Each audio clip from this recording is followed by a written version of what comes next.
Well, greetings everybody and welcome. I'm Hunter O'Haney, the director of the Stonewall National Museum and Archives here in Fort Lauderdale, Florida. And I'm very happy to have all of you here.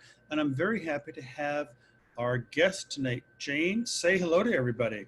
Hey, thanks so much for having me, Hunter, and welcome everyone. We're going to have a great hour together. I really think it's going to be wonderful. Well, Jane Fleishman, it's great to have you here, and we're very happy to have you here. Just a few updates. We started this series back in May when COVID-19 kind of changed the entire world. And we've been doing these weekly virtual programs, and sometimes we have 600 people join us or follow us afterwards. And so it's just a great way to bring some of these queer stories out there. And as a library and archive, it's really kind of important to do that. And so we're very, very happy. If you don't know anything about Stonewall, we are an archive and a library located here in South Florida, in Fort Lauderdale, Florida. And you can visit us at stonewall-museum.org to see everything that we do. And so just quickly, the library has 28,000 books in it. And we have 28,001 since Jane's book just joined the library. Thank you, Jane. Thank you. How great. And actually, Jane, you'd sent us one book, but you need to send us a second book because the book you sent us is signed. And so as a signed book, it will go into the private collection or the special collection of signed books. So you will go in with Gore Vidal and Radcliffe Hall and all those other things that are kept behind the wall. So you need to actually send us a second book. I see you making a note there, which is great, but you need to send us a second book for general circulation. And so that will be great to actually have. I like sitting near Gore Vidal. That makes me happy. Well, it all depends upon the alphabet, you know. I mean, we're very, we keep these things. So who would you be next to with an F? Let's see, Fadiman. Do you have Fadiman? We do indeed. We do. Well, I would love to be near her. That'd be great. That's great. Also, right now at the Library and Archives, we have an exhibition up called Elected Sisters, and that is taking documents from our archive, looking at pioneering bi, trans, and lesbian women who were the first women in those respective groups who actually became elected in public office. And so please stop by and see that show if you're in South Florida. It will be posted online. I'm not sure it's posted on our website yet, but the entire exhibition will be posted online and you'll be able to see that on our website. I want to do a shout out to Emery Grant, who's the deputy director and handles most of the programming. Emery's here. Hello, Emery, nice to see you. And everybody needs to do a little round of applause for Emery. He's on vacation right now.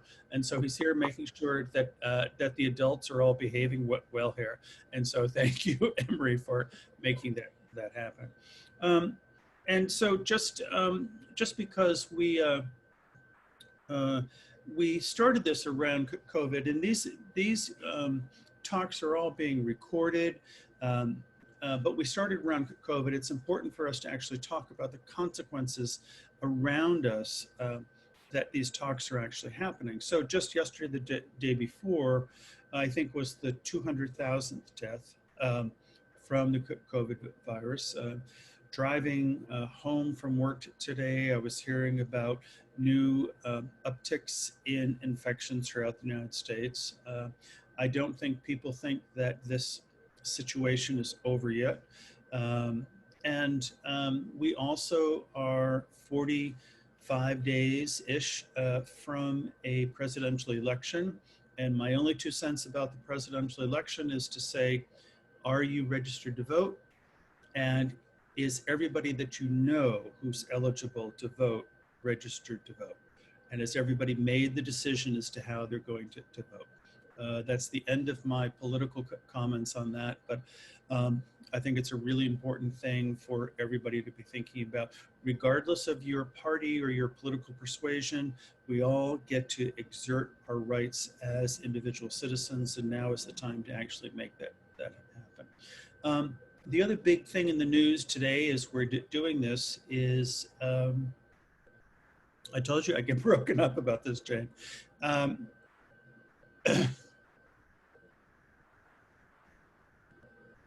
um, this is not news for those of you watching it, but we've actually seen something that's never happened before, in which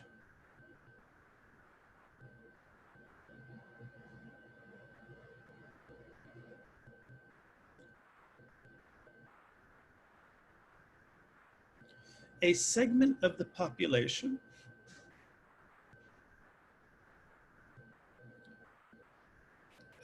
I will get to our topic in a minute.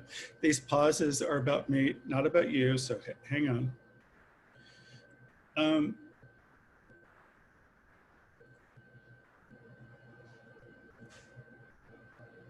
There is a segment of the population, obviously including me,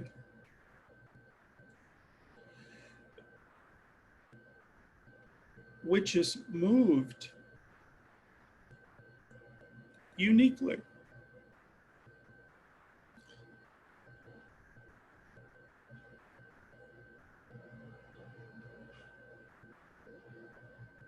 sorry, I'm chewing up time here. I don't mean to do this, but is Yeah, Hunter, in Zoom world, they call this a glitch. In our world, this is called emotion. So I love it.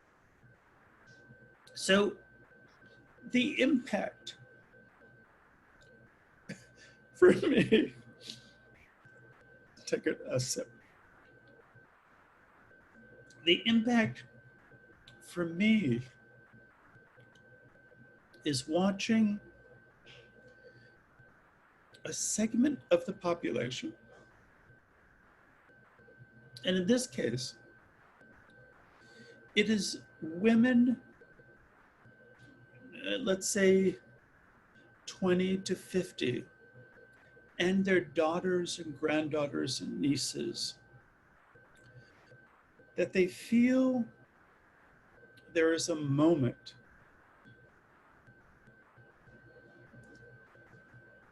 that is so powerful that they need to share that moment.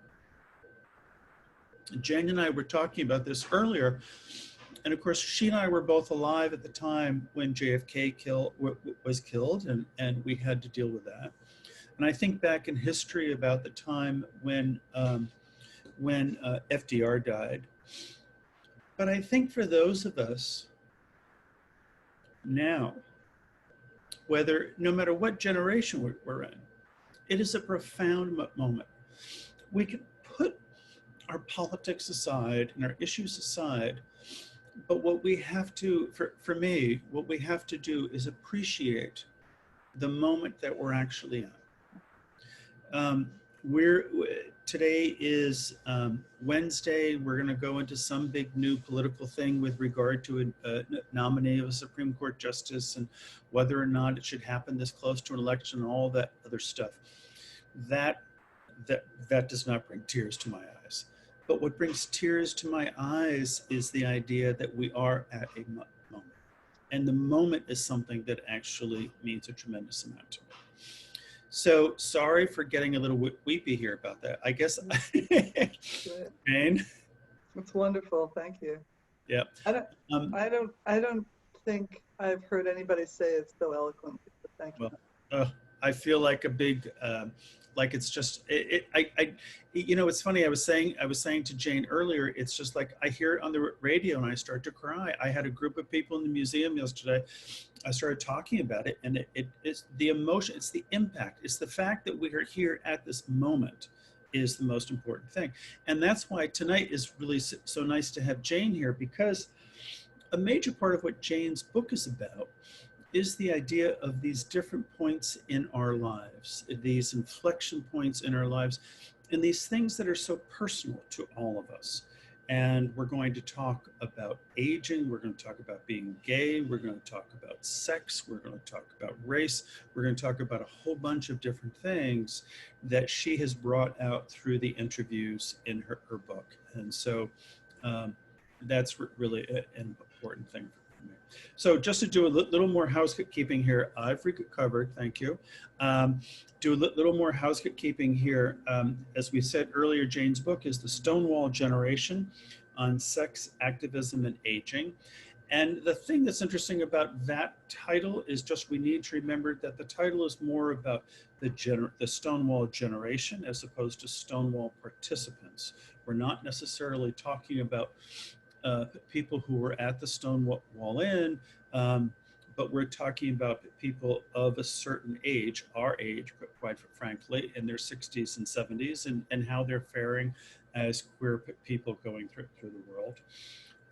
And there are 9 wonderful interviews in the book. And let me just, I have Jane's bio here, so let me just quickly be sure. Jane has her PhD, her MS, her Master's of Education, is a certified sexual educator, researcher, and writer with more than 40 years of experience. After retiring as the director in medical education and staff development in a large psychiatric hospital, Jane pursued her PhD and began her successful encore career in human sexuality. And so she's a wonderful resource to have with us to talk about this subject. And this subject is not easy for everybody to talk about. Just a few of the ground rules. We'll be here until 7:30. If you have questions or comments, please feel free to post them into the Q&A or the chat section here on Zoom. Hello to everybody on Facebook. I understand this is being broadcast there as well. This is also being recorded. And so if you have friends who are interested in hearing about this, they can see it either on Facebook or they can go to stonewall-museum.org and they can see it there as well. So that was a big introduction, Jane. So Jane, how are you? I'm doing really well today. Thank you, Hunter. Given what's going on in the rest of the world, it's really lovely to focus on this book and the inspiration that the people in this book gave me, because as you said, it's hard to hold all of the injustice that's going on right now. And we all need some inspiration. And I'm so happy that my book came out in the middle of this pandemic, because, you know, I needed something good, something positive to focus on. And that's why I'm so happy you invited me to talk about it here tonight. Well, it's great. It's great to have you. Where are we finding you tonight? Today, in Northampton, Massachusetts, where I live most of the time. And sometimes I get to go to Truro, Mass, right next to Provincetown, which you know well. We have a place up there, and that's been really a wonderful privilege and a great respite to be able to see the ocean and know that our current president has not completely ruined every natural resource yet. We still have. Yes, it's a beautiful part of the world, and one which many people have certainly enjoyed and continue to enjoy. So let's start with the beginning of this book. So tell us a little bit about the project, how you put it together, Sure. why you put it together, Sure. why you decided to do interviews as a way of telling the story, but sort of tell us about the inception of this book. Sure. You were kind enough when you were introducing me to mention that I got my PhD in my encore career. I love that. But Hunter, I spent really a very long time in the public sector, working in mental health and training and education, loving it. But when I retired, as you know, probably Ruth Bader Ginsburg would say, I wasn't done yet. And I knew I wanted to keep making trouble.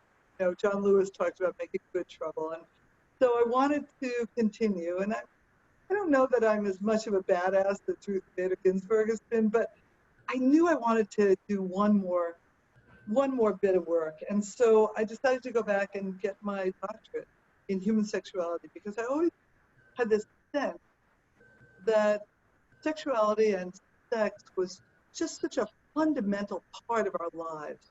And if we could get a little bit more of a positive notion about that, that we could really change lives. And I believe that I could be a part of that, not singularly, but part of that. And so at the age of 62, I finished my doctoral research and earned my PhD at Widener University. Really happy about that. It was really hard, by the way. I do not recommend, I mean, I do recommend going back to school. It's a great thing to do, but boy, was it hard. So I did my research on a quantitative level. In fact, I looked at, I did a survey of older adults in what I said was they had to be in same-sex relationships. They didn't have to be in couples, didn't care if it was monogamous or not. They didn't have to identify as LGBTQ. They just had to be in a relationship with someone who identified as the same gender. And I looked at people between the ages of 60 and 75. Now remember, I was just turning 60 when I started doing my research. And I thought, this will be good, I'll learn something for me, you know, this might be helpful for me. And I looked at variables that either improved or affected in a negative way their sexual satisfaction. I looked at issues like internalized homophobia. I looked at resilience. I looked at their communication. And I got some great results, which, by the way, you don't have to get in order to win the diploma, right? I mean, you just have to do the research. But I was so excited that I got some results, and some of the results I got were really surprising. For instance, how would you, what would you assume the older adults in my survey population would score on internalized homophobia? Think would be very high, medium, or kind of low? What would? And the survey participants were people who identified as LGBTQ, right? They didn't have to identify; they just had to be in a same-sex relationship. Yeah, I'm sorry. Although Yes, most of them did. I would still say it was still pretty high, and I would say the reason why it was high was because of the age group and what they actually grew up in. That's what I thought. That's exactly what I thought. But the truth was that people had somehow come to an understanding about their own identities. Maybe they had lived long enough. Maybe they said, screw it, I don't care what the world thinks of me anymore. But actually their internalized homophobia was really low. Their resilience was also a shock to me. It was really high. And again, it might be because of age and having lived through so much turmoil and struggle. That those two were really exciting to me, and they were correlated. They were also correlated with relationship satisfaction. And the one predictor of sexual satisfaction in my survey was relationship satisfaction. So what I want to say to everyone listening, pick up your socks. No, just kidding. But, you know, take notice about your relationship, because it really does affect your sexual life. I'd be happy to talk about that later if people have questions. But, you know, I was, oh, go ahead. Sorry. So let me ask this question then, with regard to those who are participating in a same-sex relationship as opposed to those who identified as being LGBTQ.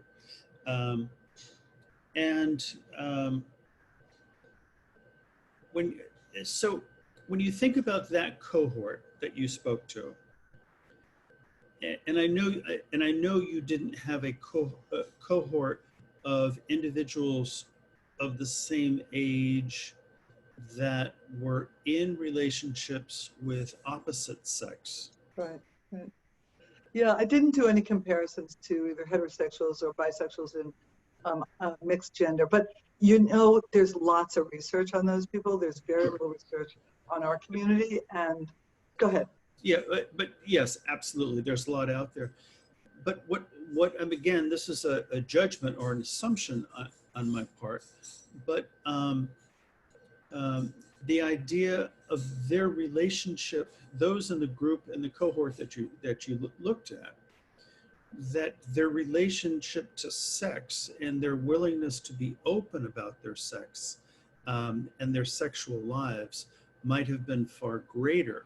And again, this is a huge assumption on my part, but an assumption that that group was more open to those topics and those ideas than a group that may have been what we might consider to be classic heterosexual relations. No, I think you've got to, you're also onto another bias, which is when, as a sexuality researcher, I put out a survey. People who might be squeamish or reticent or anxious about opening up a survey that has to do with their sexual life, they will screen themselves out. So there's a bit of a bias already, and that's to be expected. That's one of the limitations of sexuality research. But I found people excited to respond to this. Now remember, it was an anonymous survey. It was all online. There was no paper and pencil. We don't do that anymore. It wasn't me interviewing anyone. I held off on interviewing until after I finished that study, and then I did the interviewing for the book. But I think the people who responded to the survey were really happy. I got lots of comments from people saying, thank you for asking. No one has ever asked me about this before. No one's ever been interested. So once I finished that research, I knew I was really I wouldn't say uninterested in statistical research anymore, but I was done with it for then. And what I really wanted to do almost immediately, as soon as I got my PhD, I began work on the book because I wanted to go behind the numbers. I wanted to see what the stories were. That's what I'm really interested in. That's what I love as an educator. I love when people come up to me at the end of a class and say, can I ask you a question? You know, and it's the best. It's just the best. And then they ask me some incredibly vulnerable question that I'm so, honored that they will entrust me with.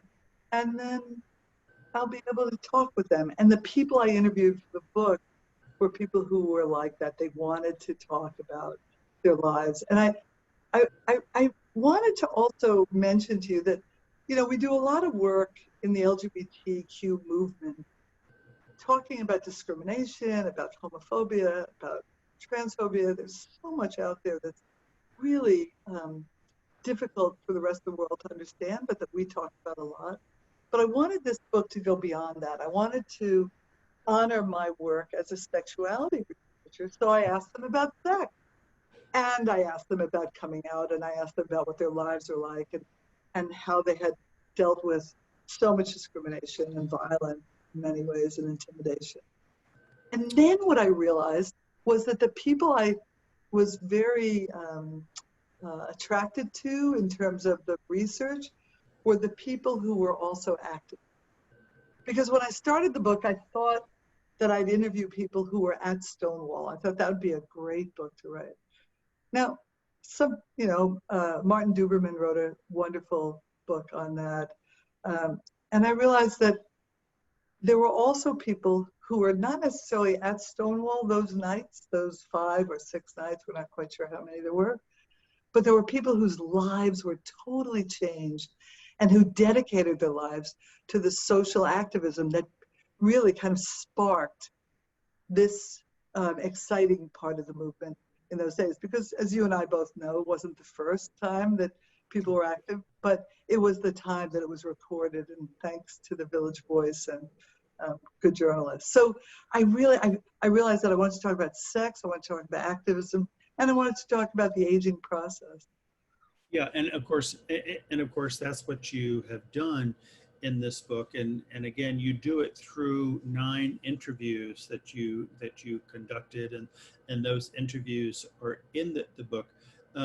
Before we delve a little bit into the book, just a reminder to people, if you have questions, we will get to those at the last 15 minutes of the hour, but please feel free to throw them up into the Q&A or into the chat portion, so we get to see them as we go along here, and we will try to incorporate them into our conversation.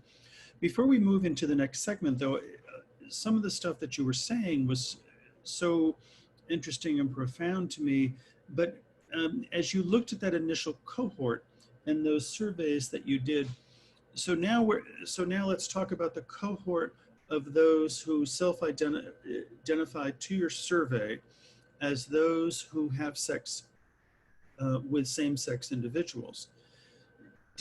What were the variations that you saw, or the themes that you saw between those who might identify as male Mm, and those who might identify as female. Tell great. us a little bit Sure, about the gender breakdown and what you sure, saw along those lines. sure. I'd be happy to. Um,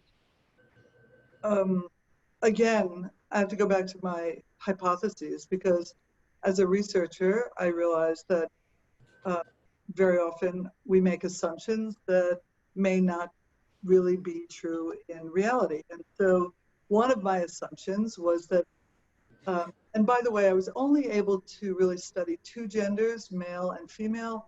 There weren't enough trans people uh, who responded to the survey to make it statistically significant, although I did have it. So I'm going to really base my comments on just men and women. But my assumption was that the older men, the older gay men, were going to be much more interested in sex than they were in relationships. And the older lesbians were going to be, you can finish my sentence here, much more interested in relationships than they were with sex. Guess what, Hunter? I was wrong again. It was so great. I was so excited. So the men We know the answer to that in the sense that cisgender gay men have been having sex all this time and they've been missing relationships, and a lot of lesbians have been having relationships and maybe not so much sex. Well, what I found out was my assumptions were totally wrong. The men, and perhaps it was because a lot of the men who were in this study were in relationships and had lived through the HIV/AIDS epidemic and were in relationship. By the way, the mean for the men in this survey, in terms of their length of relationship, was longer than the mean for the women. Isn't that interesting? So amazing. I know. So my mind got blown many times.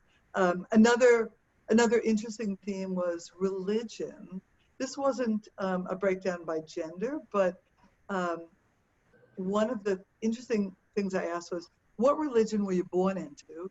And then what religion are you now connected to, if any? Because I didn't want to make an assumption that they were all. So lots and lots of people, over 50%, were born into Catholicism. And guess what happened?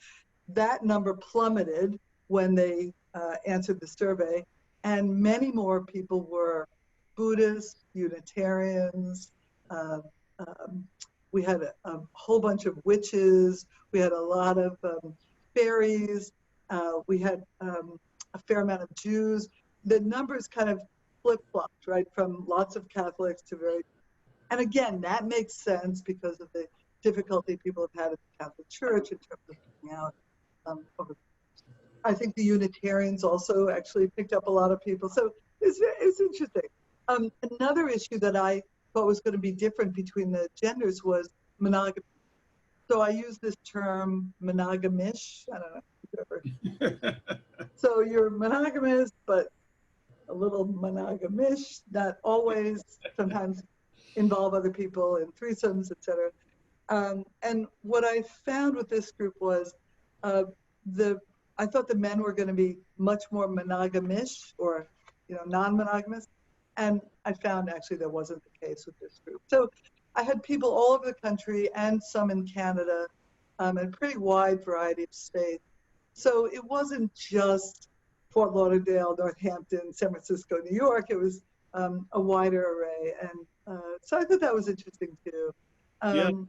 Yeah. Again, I mean, what's so amazing about the research that you've done is how we have looked at a lot of that you've looked at a lot of these preconceived notions that we all have from growing up in society, right. In the society that we participated in. And then how you've just shown us the facts of some of these things, which the book actually brings these out.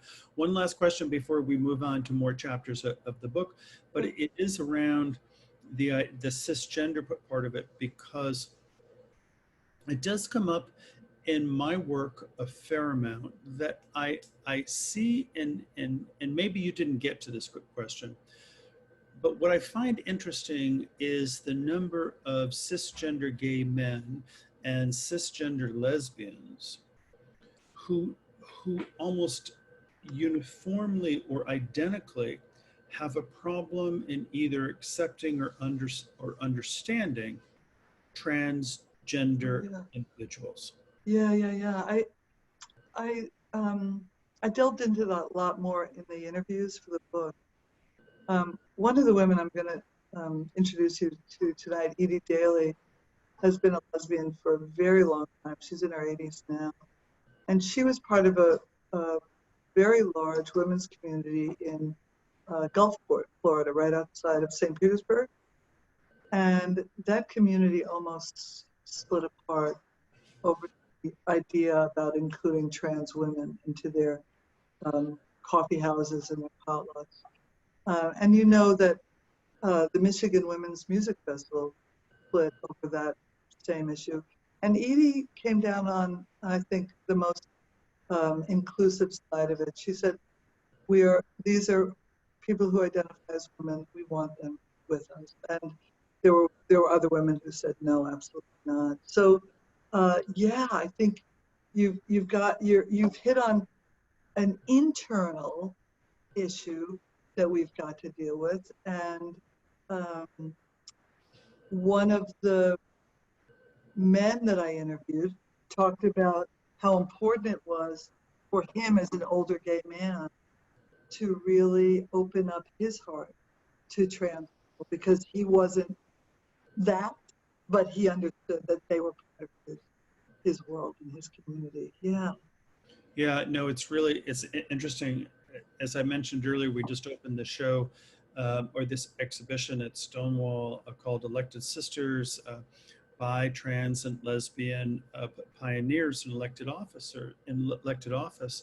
and it's a great look at how women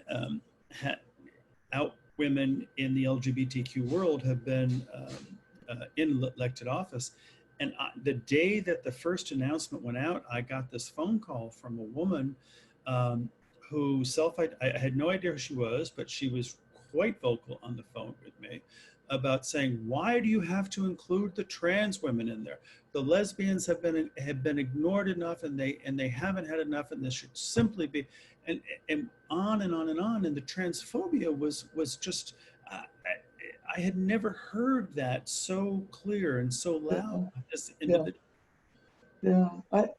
I would say that one of the things we have to talk about tonight is bias, both from external parts of the world and bias from within.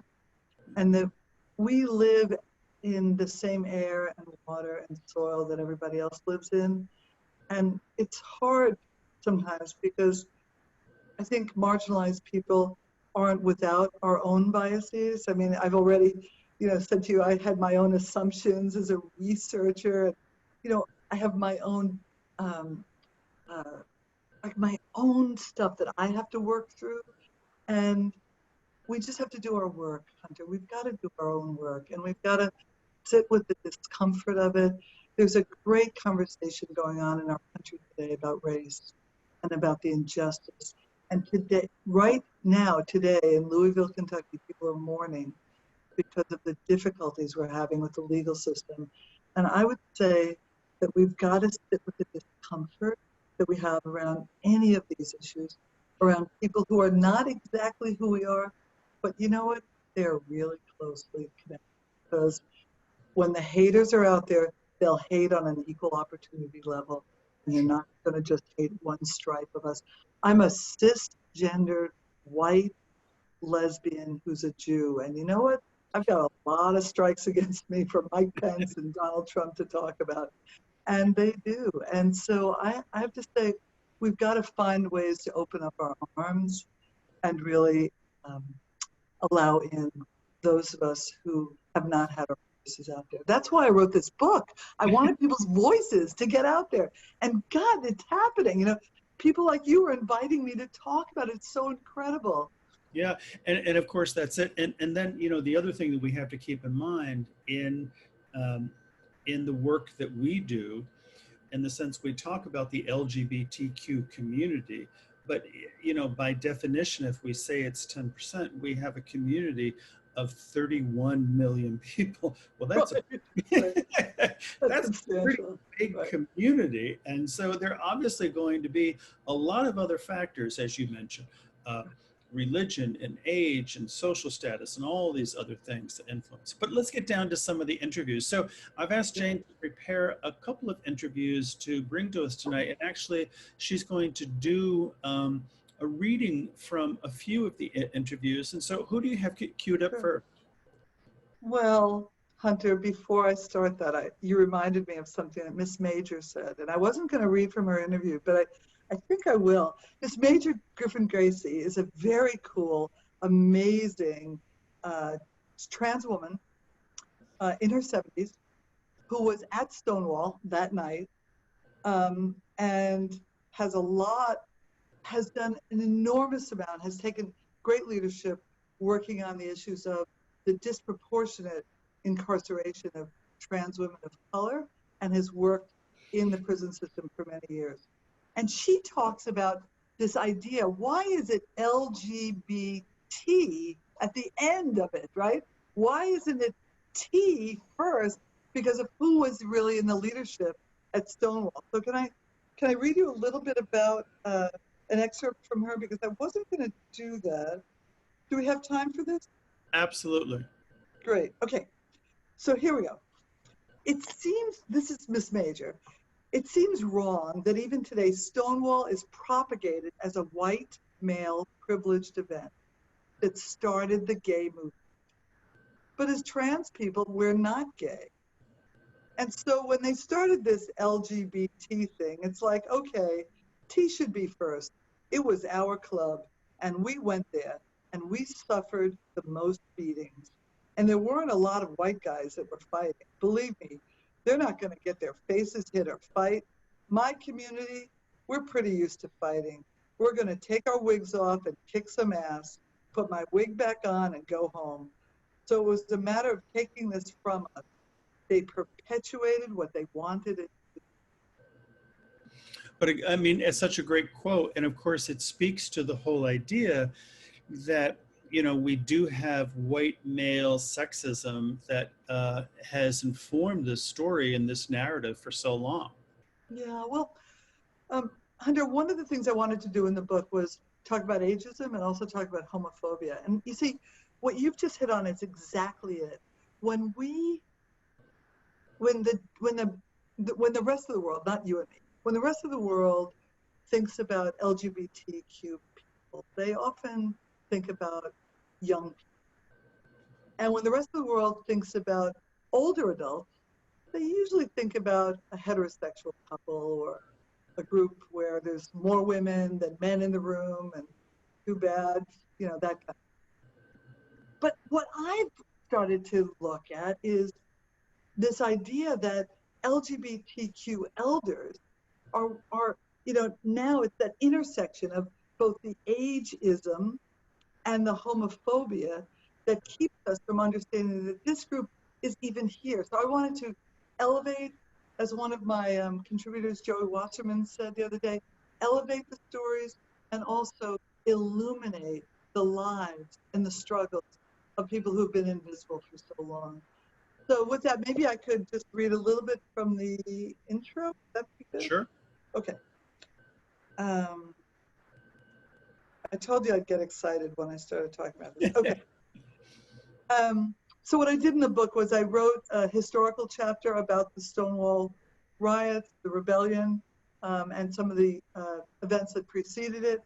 And then I allotted a chapter for each one of the people that I interviewed. And I had a photographer with me for each of the interviews. So we did these beautiful color photos of each person that preceded their chapter. So here's the intro. The generation of LGBTQ people who came of age around the time of the Stonewall Rebellion lived their young adulthoods in a turbulent time, a time of fear, a time of secrecy. And yet, in the midst of it all, the Stonewall generation has continued to fight for freedom, for rights, for love, and yes, sex. Delving into our history can help to remind us of the courageous, inventive, and inspiring path that LGBTQ people have taken toward liberation against the backdrop. In this time when we need hope, when a wide swath of LGBTQ and other marginalized people are fearful that hard-won civil and human rights are being expunged or trampled on, this book and the stories of the Stonewall Generation can provide hope for those of us who live these struggles and remind us what we've been through and how far that we've come. But it can also be a useful tool for younger people who want to understand the historical context for their elders' lives. This book can inform all of us, whatever our age or how we identify. And I think that's what you were saying before about this segment of the population that's so moved by an 87-year-old woman who died, who wore a black robe to work every day. These people can also inform and hopefully bring hope to people who are so in need of hope today. And here's the other thing that I find interesting about this, because it does expand the term of queerness as we understand it today. But as you were describing those individuals who were there in New York in June 1969, whether they were at Stonewall that night or adjacent to it in the general area, and you think about what their problems and issues were and what their hopes and dreams were, and the outsiderness that they felt, but also their desire for community.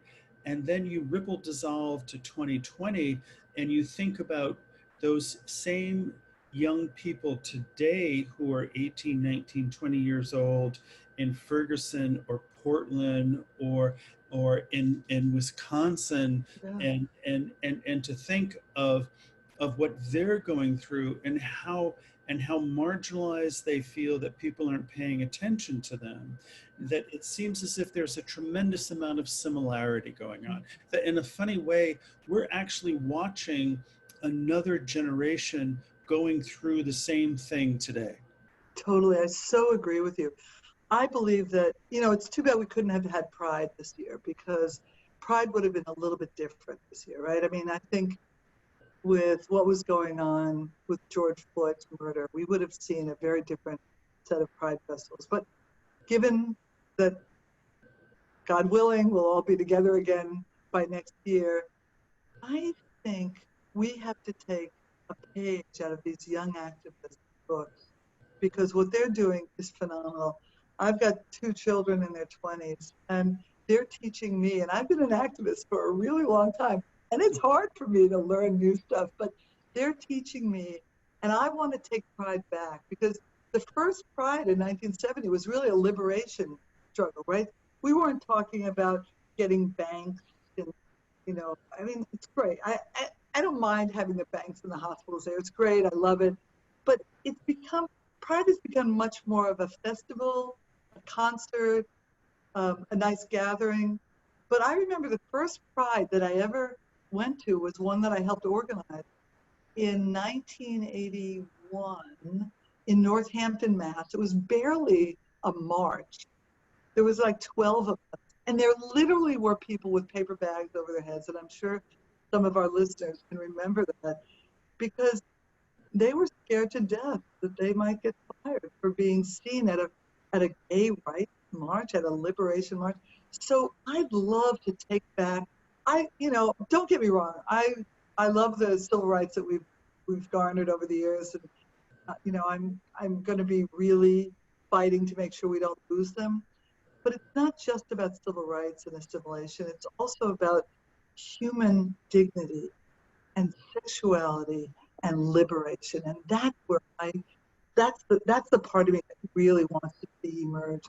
So you're onto such an important historical connection here, that the moment where we're in right now is being written by the young people who are out in the street. And we need to listen to them, and we need to in some ways step back and step aside and allow them to really be leaders. Yes, I do think that's true. I firmly believe that. I'll get weepy again if I think too much about it. But it is really about the idea that we have our preconceived notions. You know, you and I are at a point in our lives and careers, and where, you know, we've gone through the baby boom, and we've had, you know, whatever it is that we've had, and I can't even begin to imagine what it's like being somebody who's 22 years old, coming out of a good school with $100,000 of today's dollars in debt. I simply cannot understand, and with no job market, and you know, and then also feeling ostracized because of their gender, their race, or who they love, or their class. It's just it's mind numbing to me. Let me go to, because we, of course, we run out of time all the time on these things. And again, happened to you a lot, Hunter. if you have questions, please post them up here, because we do want to see what you have with questions. But I want to get to some of the other themes that you have in the book, and the things that you tried to bring out. And there are two themes that I want to, actually there are three themes I want to try to put together, because it's the idea of bias and invisibility, and also how it impacts individuals' lives with intimidation, and then also how they can find allies, and how to pull those things together. Because here you see things that are pulling people apart, but then also things that are drawing them together. Great. You know as well as I do that inside the movement we have our own biases. And one of the women in my book, Lanika Anu, has been a bisexual activist for many. And she talked about coming out as a lesbian, and how the throngs of women were standing on the bleachers in San Francisco cheering her forward, and then coming out as bisexual and being shunned and ostracized. And she talks about invisibility of bisexuality, and she talks about the bias and discrimination that she felt from her own women's and lesbian identified community. Do you want me to read a little bit from her chapter? Is really beautiful. Yes, that would be wonderful if you shared some of that with the audience. Great. So Lonnie says, even though it had been scary coming out as a lesbian, it felt right. For my whole life, I'd had crushes on girls, and then women too. Coming out lesbian made sense and was a good fit. Coming out as a bisexual was much more difficult. I didn't fit in anywhere. Bisexuality made no sense. There was no visible community, no coming out books, no nothing to support my experience. I'd been a biphobic lesbian, so I knew what was coming my way. Bisexuals were traitors and needed to choose a side. I squirmed at the thought people would think I was into three-ways and was a swinger. My own biphobia was so embedded, I had a hard time taking on a bisexual identity without putting the words lesbian identified in front of it. Everything I'd ever heard about bisexuals was up in my face. I'd never heard anything positive. So I'll stop there. The good news is Lonnie is extraordinarily strong and extraordinarily powerful, and has a great sense of humor. And I think that has really established, you know, a much greater resilience in her life.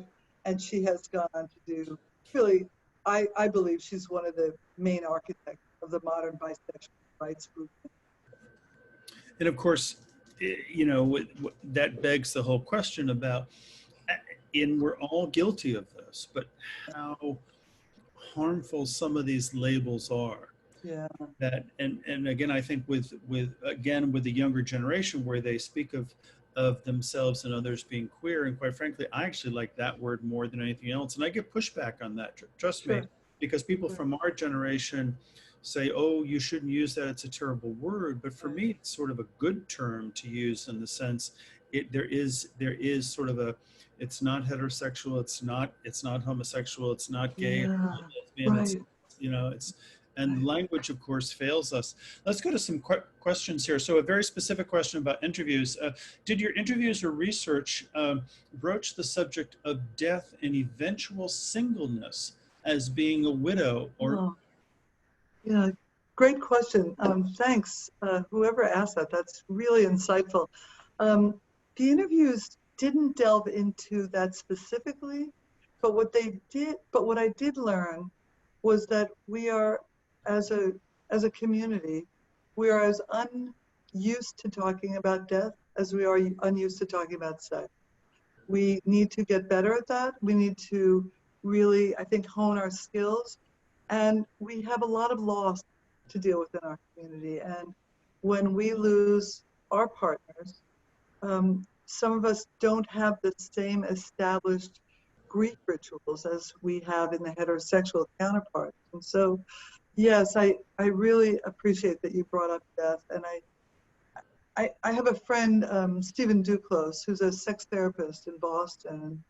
And he talks about this idea about accumulated losses, that over our lifetimes, we lose so much, including, our income and our identity and our families and our communities. And we also lose our lovers. And how we deal with that loss in terms of widowhood or widowerhood is significant and has a huge impact on us in later life. I do want to say that I often say this in my sex workshops, there is no expiration date on love and there is no expiration date on sex. And so for those of us who find ourselves to be single at a later age, we still have the right to find someone else. And we have there are resources out there. And if people are interested, I'd be happy to offer Hunter some resources that you could post for folks about how you do that, right? How you begin again. It's mind-boggling. The world has changed since many of us were single before. And so, yeah, thanks so much for asking about death and about singlehood. Yeah, and I think it's a good question. And of course, I see a lot of that in my world today. And I would say just with our age peers, there are a lot of men and women who simply believe, because of what they've been taught for the last 40 years, that they're not attractive emotionally or sexually. And if they thought about their ability to be part of that world, there are so many avenues open to them in order to make that happen. What I get amused at, and I don't usually say anything about it at the time, but I can talk to so many men in their 60s and 70s who could be dismissive of the younger gay male population and say, oh, all they care about, they're on their phones looking at Scruff or Grindr or something else, and they can be dismissive of them. But the thing is that while those folks might be on their phones, and while you're complaining about people being on their phones, there might be some path for you to go right down the middle between those two, which has nothing to do with their phones, but simply by having a conversation with them. Yeah, and I'm a sex-positive sexuality educator focusing on older adults, and particularly older adults in our LGBTQ community. And you know what, Hunter? I believe that there's also not just this accumulated loss, but there's a dialectic too. There's emergent pleasure, and that there's possibility for pleasure at any stage in life. Some of the best sexuality researchers have shown that people are having sex into their 60s and 70s, and anecdotally, I'm finding people who talk to me in their 80s and 90s, and I'm all about it. So emergent pleasure, don't forget it. Yeah, no, it's absolutely true. Okay, we have another quick question here. In certain demographic groups, there is a traditional respect for elders. The examples of Native American. Yeah. Native American communities, certain Asian ethnic groups, usually where the social structure places importance on the family. Is this the reason why LGBTQ folk place importance instead on youth? What will it take to create more of a balance? Big question. It's a great question. It also reminds me, I'm not sure if the person who's asking this was thinking about it, but it reminds me of the chosen families that many of us have in our lives. For many people, our biological families or the families we were raised in have ostracized us for coming out. And we had no choice but to find other people to really put together as our own family. For other people, it made sense to choose our gay brothers, our lesbian sisters. It just made sense.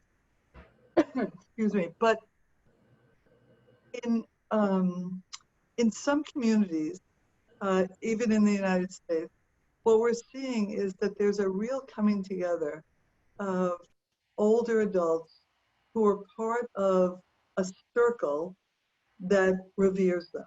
And that circle, for instance, there's a group, I don't know if you know about them, Older Lesbians Organizing for Change, OLOC, O-L-O-C. It's a cool group, and there are these old, crones who are just ready to wrap their arms around each other and say, I'll be your family, I'm here for you.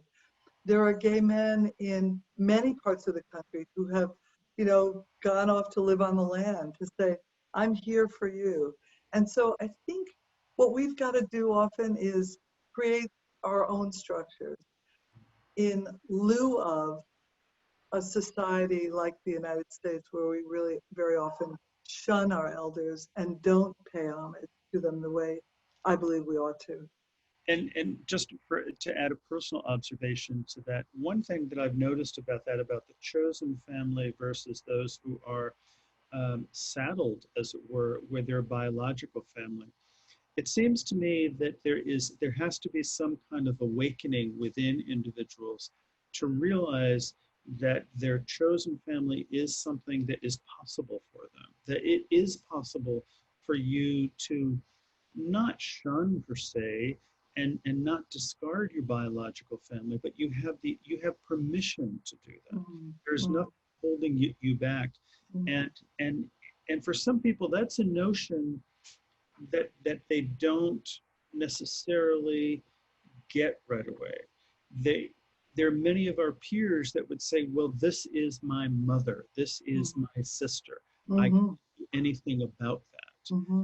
And there's a hierarchy that they associate with blood relatives, and therefore it has a degree of importance which may not actually which may not be parallel with a degree of effectiveness or relationship with that individual. Yeah, that's really astute. Thank you. I was also thinking about youth, right? Why this notion of youth is so important, and how do we bridge that? I think that's the other part of the question. I think we've got to find some ways that we can do more intergenerational work. And I know, you're in a great position to do that kind of thing. You've done some of this real expansive thinking. And I'd love to see us do more intergenerational work around what are our stories? What are your stories? How can we find some ways to build some bridges? And some of the people I interviewed in the book said something very similar to this. Edie Daly said, it's not that the younger people have an easier time and we had a harder time. We have different kinds of struggles. Yes. And we've got to remember that. We've got different kinds of struggles. What they're struggling about in terms of gender is something very different than we were struggling about. And they're not struggling about orientation as much, perhaps. So yeah, I think we've got to find some ways to build that intersectionality. And again, I totally agree. And again, for my 2 cents, I don't say this in any kind of critical way, but just from an observation, which is if we can keep our minds open to that and move away from judging somebody because he's old or she's old and they don't know what WhatsApp or TikTok is, or she's young and he's young and they don't know who were at the Stonewall riots or who Frank Kameny was. Those kind of details are not really that important. Right. They really, I mean, yes, of course, we all want to be experts, but they're not really all that important. There's a far greater ground that we can get to. We've got time for one more quick question here. And so we have somebody who asked a question. Did any of your interviewees have children? And if so, how did their conversation on aging differ, if at all? Big question. Yeah, a lot of people had children. Probably about half. Right? You have two kids? Well, I have 2 kids, for sure. Yeah. And in the book, probably about, I don't know, half of the people I interviewed had kids. So some of them couldn't come out to their kids early on when they came out. They lied to their kids. Some of them lost their kids. Some of them had adopted kids who they really were fearful that their kids would be taken away. So yeah, I think that we're looking at a generation that unfortunately had to suffer severe repression because of their homosexuality and how it was so often connected to child abuse or perversion, etc. And so, yeah, there was a lot of discussion about kids. And, you know, I'll just speak personally for a moment that when I had my kids, I remember one of the women I worked with said, how can you bring kids into this world knowing that they're going to be reviled and hated? Like, she actually said that to me. And this is in the 90s. And I said, you know what? I'm proud to be a lesbian, and I'm going to teach my kids that we are proud of who we are as their parents. We have 4 parents in our family, and we want them to know that there's no secrets here about who we are, and we want them to know that we're proud of them as being our children. And that was the end of the conversation. But that was later. You see, that was in the 90s, and there was a little bit of a lesbian baby boom up here in Northampton, Mass. But some of the people in my book had kids much earlier, and it was much more difficult. You know? And of course, you speak about transparency and the idea that transparency can be so incredibly potent and so incredibly powerful. And to be able to give that transparency, even though it may feel hard at the time, the transparency can actually set so many things free because there's no mystery. Well, Jane, this has gone by incredibly fast. No, you can't. No, it can't be done. We didn't get to talk about sex enough. Hunter, that's wrong. That's totally wrong. We did not literally talk about sex in a very specific way. So Jane, your website is janefleishman.com? That's it. That's the whole thing. So everybody, janefleishman.com. The book is The Stonewall Generation on Sex, Activism, and Aging. I suggest anybody who's interested in this topic to go out and get a copy of it. You can get it on Amazon, but I would also say go to your local independent bookstore, and you can probably get it there. And if they don't have it, it's even more reason to ask for it. So ask them to carry it. And I think that's very important. Next week, we will be joined by Stephen Danske. Stephen was one of the he was one of the people at the Stonewall Inn, and he's will be showing us excerpts of films that he's been making and talking about his history as well. So Emery has been throwing up on the screen here where you can sign up about our programming. And Emery Grant, our Deputy Director, reveal yourself to everybody here. Hello, Emery. And everybody owes Emery a great big round of applause because he's on vacation and he's still here. He's still here helping us. So again, thank you very much. Jane, it was great to see you. Thank you so much for being here. And let's figure out something else for you and I to work together on, because as you say, I think we've only touched the surface here.